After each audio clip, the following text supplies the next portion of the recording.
crystal raindrops fall in the beauty of the dawn. When the sun comes shining. Is this our theme song? To make those rainbows in my mind. I don't know, this is like when the band isn't here, this is what you get. Easy listening and groovy. What? We can make it if we try, just the two of us, you and I. Just the two of us, building castles in the sky. Just the two of us, you and I.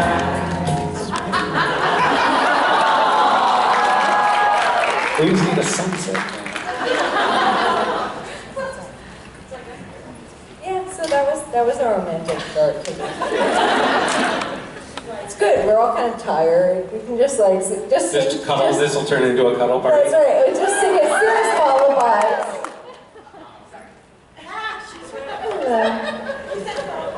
Yeah, you jumped up out of your seat.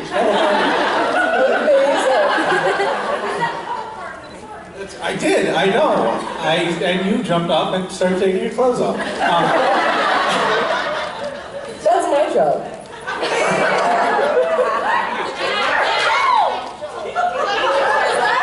I said your job is to take our clothes off?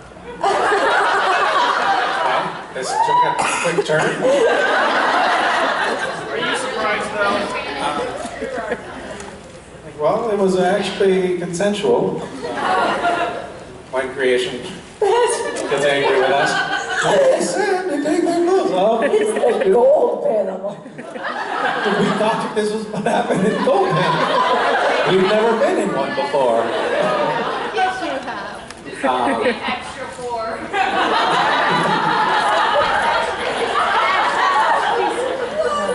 Should I turn this to like a more peachy direction, or I've been like scanning the before we audience get to see if sued, there are or? any young children, and I think there are. I think the kids listen. No. Oh, okay, so we're fine. You can go.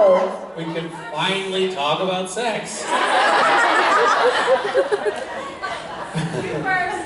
Okay, me first? Okay. I lost my virginity. No. No, Not gonna tell that story.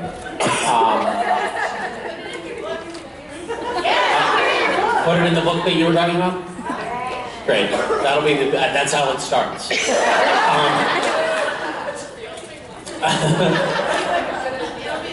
Yes. it's so funny because like.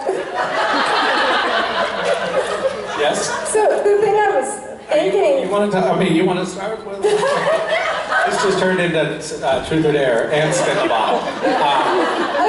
No, but here's what's scary is like I'm one of those people. I will just answer. Yeah. But no, what I was gonna say was. Now I'm curious. We're all curious. What we're doing first time. I mean, we could. I don't know. There is no hard and fast rule against. Or sorry.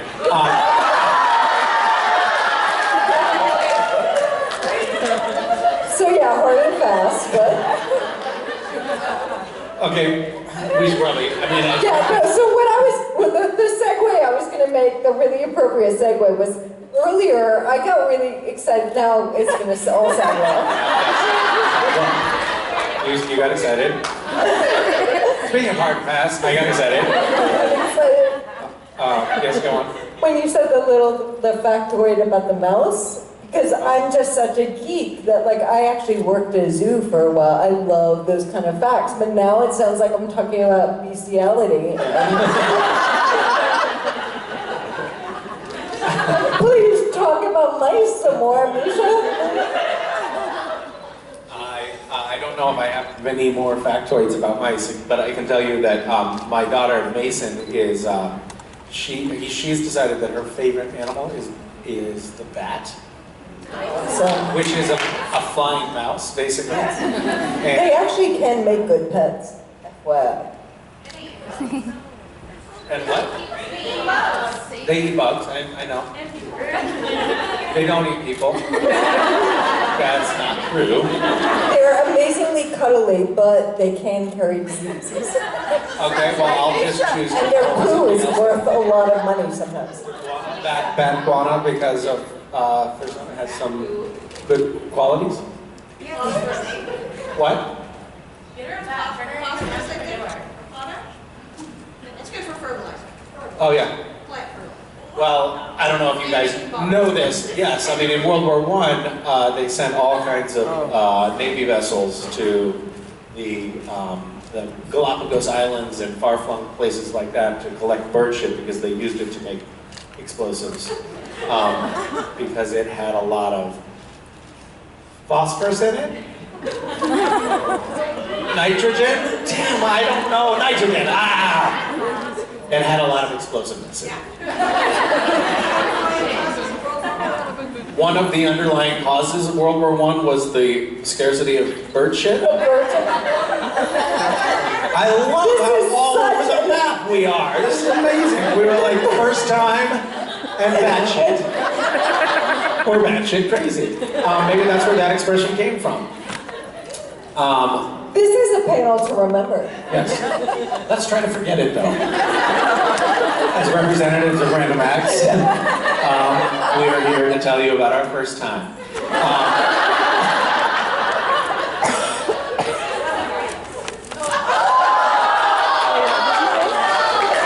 Was that the cuddle party girl again? That was pretty good.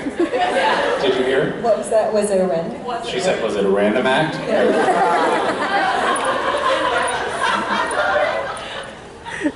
I think I'm like red and splotchy at this point. Oh, you were blushing. Great, that's amazing. Because it was a random act? Okay.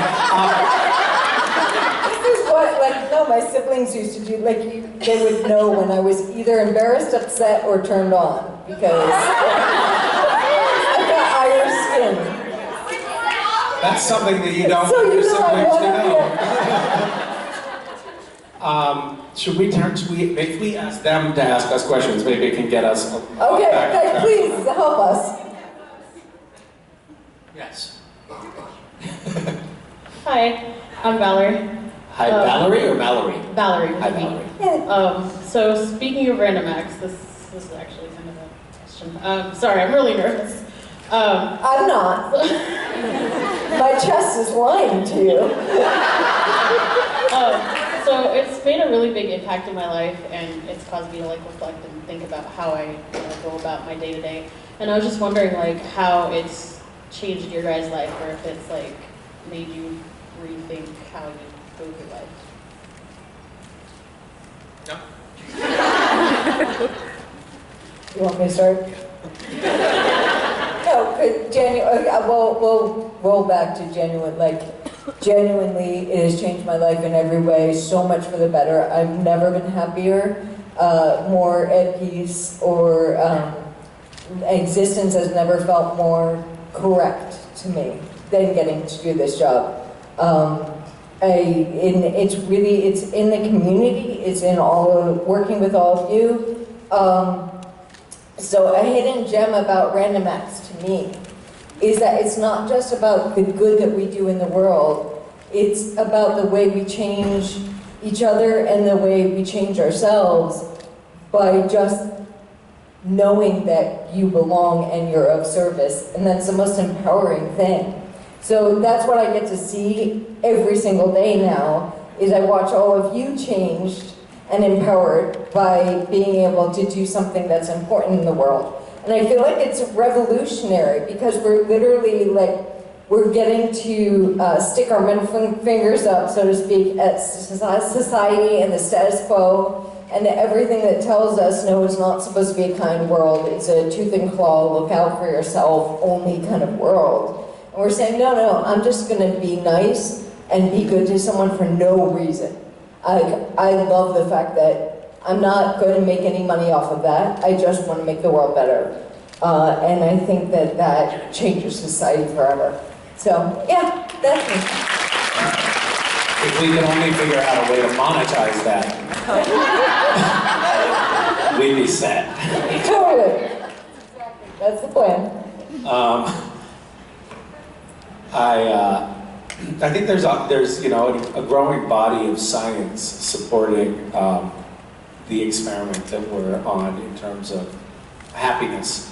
The more grateful you are, and the more appreciative, and the more generous you are, in general, the happier you are. There's a real correlation between those things, which is kind of a remarkable thing. Like, taking care of other people or being attentive to other people is actually a very selfish act, if you think about it, because it's a way to make yourself happier. And I think that probably is obvious to most people, but it was an epiphany to me. One of the things that really bowled me over about some of the the bigger projects that we did, like building the orphanage that I mentioned earlier in Haiti, I had this, I think, probably naive and self-absorbed idea of what that project was going to be like, which is there are other people in the world who are in need, and I'll marshal some resources and bring some people along with me to go help those people. And it was this sort of one-sided transactional framework. And we went down there as a group, and I noticed that actually it was probably more beneficial to the people who were traveling down to Haiti than it was for the Haitians whom we set out to help in the first place. And that was a real eye-opener to me, seeing how much being of service can be of service to yourself. And it's something that I try to remember and often forget. Okay, I want to take a moment and make Misha uncomfortable by just acknowledging, like, it's a really amazing thing that you started and that you allowed me to be a part of. And I remember being on set not long after you'd started Random X, and I tried to give you like a really genuine acknowledgement of like, this is so brilliant and so wonderful what you're doing. And Misha, you in true fashion went something like, and made a joke and, you know, turned it away. But it really is. And genuinely, I've admired that for years, and thank you for letting me be a part of it. Thank you. I tried to think of a joke just now, and my mind went blank. For a golden opportunity. Thank you, H. Well, I was just, this won't turn into like a mutual admiration society, I promise, but I was just thinking how grateful I am that you are, like, you know, devoting your time and energy right now to doing this work, and all of the volunteers in Random Acts. Like, we have people all over the world who are doing, you know, working and putting in their time for no money. You're getting, I mean, you get a lot. Well, no, you get no money. But there's, it's like a lot of people who are doing a lot of work to make things happen, and that's really lovely to see. And I do feel like a little bit of like, oh, it's really nice to see this thing that I started a little bit as a lark and a little bit as an experiment, and it's actually like gained enough traction that it actually exists and is a real legal entity. That's really amazing. But I was just feeling grateful for you for being foolish enough to join in. Thank you.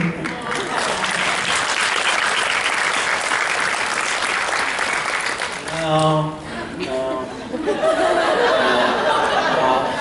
So mean.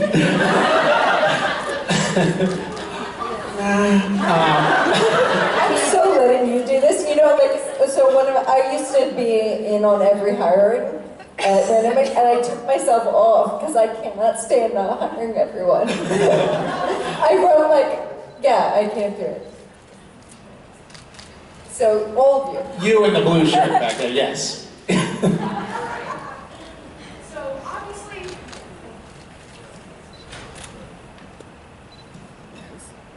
So obviously everybody here has varying levels of obsession with scene. So I was wondering if you guys have ever been obsessed with anything to some degree. I mean, and what would it probably not this. be? Not supernatural. Or maybe it is, I don't know. I have kind of an obsessive personality. So like, for me, it's usually intellectual subjects. So I'll get obsessed with, like, say, the TED Talks. I watched every TED Talk in existence for a while, and then I kind of cycle out. Or I was obsessed with France for a while. I had to learn all of French history, learn French. I didn't want to see anything but French movies, and then I was like, okay, that's like there's a saturation point, and then I move on. But I have I do that a lot, mostly with study. That's pretty cool that you were a fangirl of a country. But I also went through China and Japan and, yeah, all of Buddhist history. Wow, that's amazing. I feel really uneducated all of a sudden. I think my biggest fan kind of thing was with NPR for some reason. That is fucking nerdy right there. It was partly because I was raised not watching television, and on my mother's old LPs. So I didn't actually, like, I was more or less cut off from pop culture, and so I guess I liked Michael Jackson when I was 9. I had one glove. My first crush. Yeah. After Big Bird. That's about right, yeah. I heard Michael Jackson on the radio yesterday, and I was like, what fucking DJ is still playing Michael Jackson? So weird. In case you weren't abreast of what's happening with Michael Jackson, he's no longer considered cool. So I was a big fan of NPR. What show? I listened Or to... shows? I listened initially, I mean, NPR did not used to have, when I was in high school, NPR didn't have a huge array of shows. It was like Morning I grew up Edition, with it. My Things father was Considered. obsessed with it. Yeah. There were, and the ones, yeah, so anyway, there wasn't like Did there you was ever this... listen to On Being with Krista Tippett? Yeah, but that one being wasn't around, I don't think, back then, no, was it? It was like, later. it was Fresh Air. I mean, I'm talking like late 80s, like a long time ago. Yeah. Anyway, Car Talk was on at the time, with Click and Clack, Oh, yeah. Tappet Brothers, Tom and Ray Mariachi, whatever the names are. I love that there are people who actually are into this. But I had this very cool experience, which was somebody asked me the exact same question that you asked, because it's very derivative. And I'm just kidding. It's your first time? Oh, now I feel even worse. Shit. I'm just kidding. Nobody's ever asked that question. Okay, that's not true, because I have to tell you. He was just kidding about feeling bad. So I was on stage. Somebody asked me something that was along the lines of, if you could have lunch with anybody who's living or something like that, who would it be? And I said, it would be Bob Garfield, who is this NPR personality who had done these stories in the late in the 90s. And maybe even late 80s, that I had loved. And I was like, I want to be like that guy when I grow up, because he really fucked with the form. And I said that on stage, and then 2 days later I got a phone call from Bob Garfield, because his Twitter had blown up, and I was like, oh my God, I tried to act cool. I was not cool at all. But now we're friends, and I just got an email from him an hour ago. It's totally all, like, we're working on projects together, and like, yeah, anyway, so it's been that was like a really, really exciting moment. I sent him a letter, I don't even know if he knows this, but I sent him a letter when I was like 18 years old asking if I could be his intern. It was like the closest I ever got to writing fan mail, and he wrote me back and said no. Isn't that sweet? No, but it actually brings me to a point that I think is something that we all should acknowledge, which is that often we're drawn to things because we've got a similar sense of aesthetic, or similar things that I guess mean something to us in life. So it doesn't, I think that whole separation for me, the separation of like being a fan of something versus creating something is not that like different or absurd. What happens is if we think that it's only the other person that can create it, and we're not part of that, and our mind is, and we start selling ourselves short, we're just empowering ourselves, then we can't connect because we always put them on a pedestal. And I think it's really interesting when you have stories like that, where it's like, oh, there was a reason your intellect was drawn to this thing because you had, like, there were similar ways that you probably thought, and, you know, and you took you kind of owning your own creativity and starting to create in the world, and then that was recognized. Wow, I mean, that's very lovely to hear. I mean, I love the idea, if that is at all true. It's like, oh, that would be amazing if I was at all like Bob Garfield. He had this incredible capacity to just make insane things happen because he didn't care about what people thought. So he did this one story, it was like Bob Garfield Goes to Nashville was the story. And did I ever share these stories with you? And there's like three radio stories that I love. And anyway, Bob Garfield goes to Nashville for a conference on something related to radio, not related to music. And he's like, you know, country music song seems pretty formulaic. How hard is it to write a hit country music song? And so he walked into a recording studio and said, hey, Midtown is other thing, but I thought I'd record a hit country music song. And they're like, well, are you a musician? No, but you know, I'm sure we could find somebody to put this together. And he ends up writing a story about phone tag. Back in the days before you had, like, where you only had like an answering machine. And the story ends with Jimmy Carter getting in touch with Willie Nelson to have him record the song. It's totally amazing. It's so great. Yeah. Isn't that like, that is, because you like sociology and all, like, to me it is like the quintessential, just like, how do we play, there aren't rules, how do we mess with this thing that's considered societal structure and the like protocol we're all supposed to go through. And questioning that. Yeah. Questioning the assumptions. That's right. The project that he and I are working on right now is called the Purple Project, and it's purple because it's not red or blue. It's about civic engagement and trying to get people to think about and talk about and care about politics, no matter what their political persuasion is, but also to get people to have faith in the political institutions again, like to rebuild trust in the civil society that has been crumbling lately. And it feels like this insanely, were anyone else to approach me with the concept, I would be like, no, that's not going to work. But I was like, well, you're the guy that got Willie Nelson to record a song, so let's do this. That's awesome. Yeah. And I had to pick someone. Yeah. I'm gonna disappoint so many people. Okay, in the purple shirt, you. Yeah, the one who came around. Pink, sorry. Okay.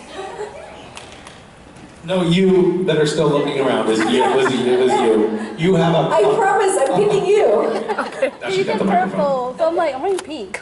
I'm sorry. It's okay, you're good. Hi, so my name is Jen, and this is actually my first con, and thank you so much for giving me a great time. And I actually have a question for Misha. And wait, but I picked you. So I'll give you two separate questions. I remember you went to Japan a couple years ago, or was it last year? Yes. It was last year or the year before. So what was like your favorite place in Japan, or your favorite moment? It was 2 years ago. It was, well, was it? It was July, it was 2 Julys ago, so it was 1 year, 3 months ago. And then it was 2 years prior to that as well. You're looking at me like I'm stupid, so I just wanna, okay. Do you ever do this? Because the scary thing is I don't remember well, except like I kind of remember like consecutively when things happen, but I'm not good with years. But I'll Google myself to figure out, like to find a shot or something where I'm like, oh, that's where I was. Right. And then the next time you open your phone in front of a friend, you're like, oh no, I wasn't Googling Rachel Miner. That, it looks bad every time. What was my favorite what? Either your favorite place or your favorite moment when you were there. Well, I saw some amazing, I saw an incredible installation by Michelle Gondry, an art installation at the Tokyo Modern Art Museum that was amazing. And it made me want to go back, well, it made me go back and watch all of his films. He's really an amazing artist. That was cool. And then I was in, so this was actually the trip prior, so it was 3 years or 4 years ago. And I was in Kyoto with my kids. Oh my God, this was so great. So we were in Kyoto and it was the biggest snowstorm in 50 years. Oh, wow. And so we went out and I just had we made the kids' first snowman at a temple in Kyoto. And it was just like the temples covered in snow that aren't normally covered in snow, and it was really beautiful. But we got to Tokyo and the kids, in typical fashion, were obstinate about adjusting to jet lag. So they were just waking up for the day at midnight. And so my experience of Tokyo on that first trip, literally for the first week, was waking up. That's my question. Nothing. What? Nothing. Did you just like regret? No, she was just like having a sidebar conversation. She totally was like, I wish I had not asked this question. Wait, say that again? I love Japan, but I've never been there. Oh, okay. It's nice. You should go. My experience of Tokyo was waking up at midnight, trying to figure out something to do with 2 small children outside in the winter because they were losing their fucking minds in the hotel room. And then eventually, like, they'd be too hungry and we had to go find breakfast at 3 o'clock in the morning, which at that point, the only other people who are out at a restaurant are fucking hammered. So we would be in sushi restaurants with like these guys who are like smoking cigarettes and trashed. And that was my experience of Tokyo. It was really awesome.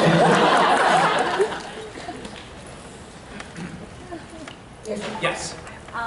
So sorry I was late to the panel. I had a panic attack, so I had to like build up the courage to come back. Well, thank you for coming Yes, back. And thank sorry you for for being making so it. scary. So my question was, the show Supernatural is so special, and my question was, what is the special ingredient that Supernatural has that you hope other shows take on? Because Supernatural is one of a kind, and I see myself as like, you know, a successful actor because I'm happy with where I am, and that's where I seek is like this fulfill me.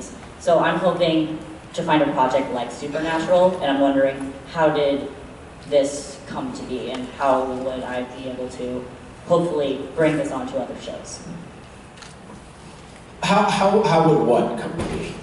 Like something so special that, like, you know, this is one of a kind. Like we can see that you guys have really good chemistry, all with the cast. We get to see each other, and you guys get to see each other. It's like you guys are like having a family reunion, but with less drama. And so it's just, I'm wondering, what makes it so special that this happened? Say you have more to offer, I'm sure, but I'm going to say one, there is luck involved, but I think there's also a very simple thing, which is like, don't hire assholes. And if you don't, and make sure they don't come back, one of the things I noticed, and I could be totally wrong about this, but I noticed most characters who come onto the show die in the first episode, and so there's kind of a point of like, are they a decent human being? Okay, we can bring them back. But like, maybe if they're not, they don't. I don't know if that's true or not, but I always... For all of the actors who were on Supernatural, who were not resurrected after being killed in the first episode, it's because you're a bad person. We just want to put that out there officially. Yeah, I just thought, no one hates me right now.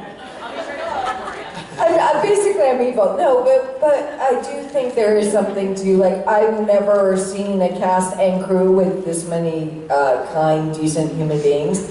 And I think then there's always a tension. It's not just like, oh, you're decent to the stars of the show. It's more about, like, are you decent to everyone?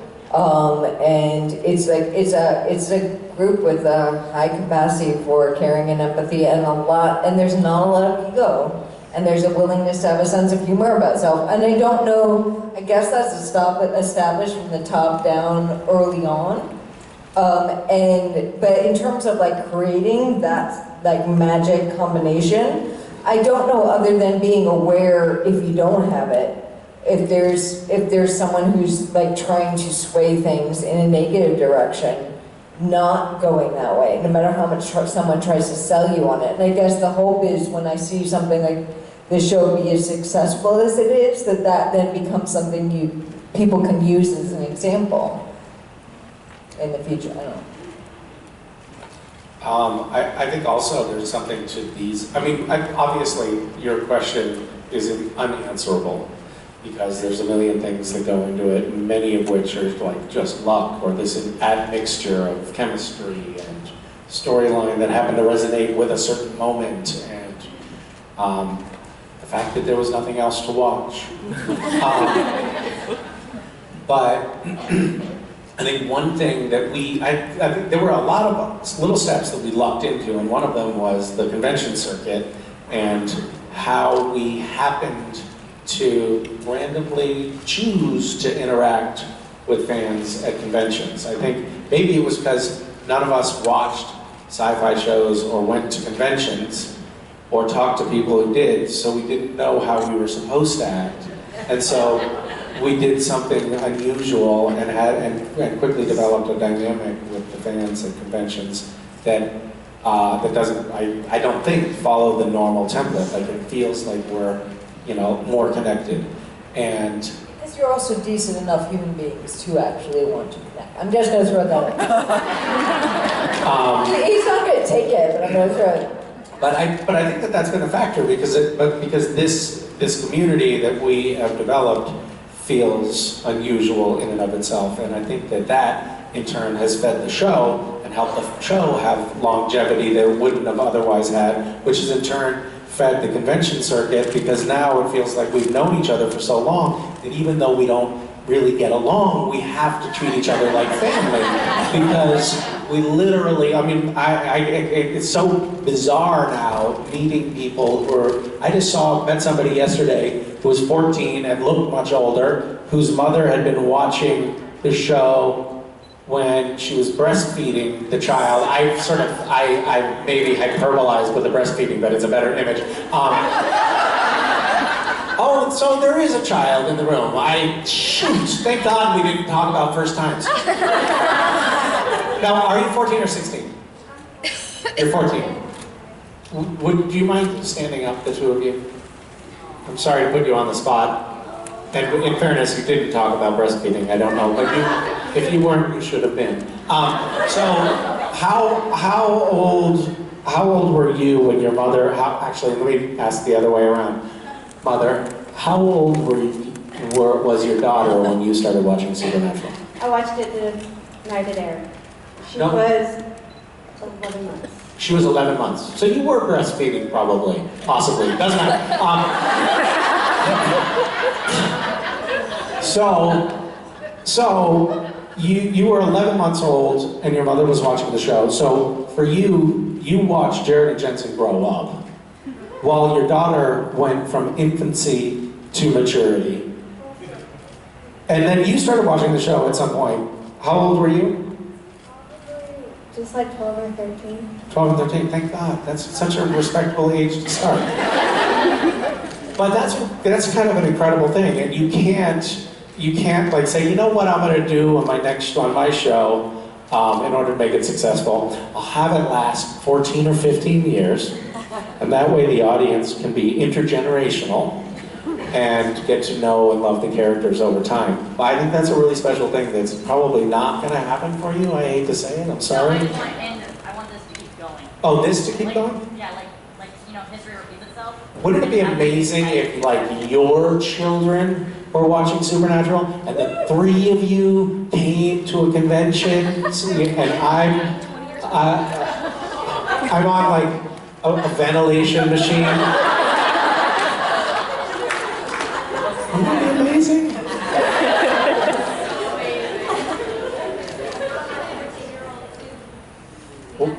Oh my God, really?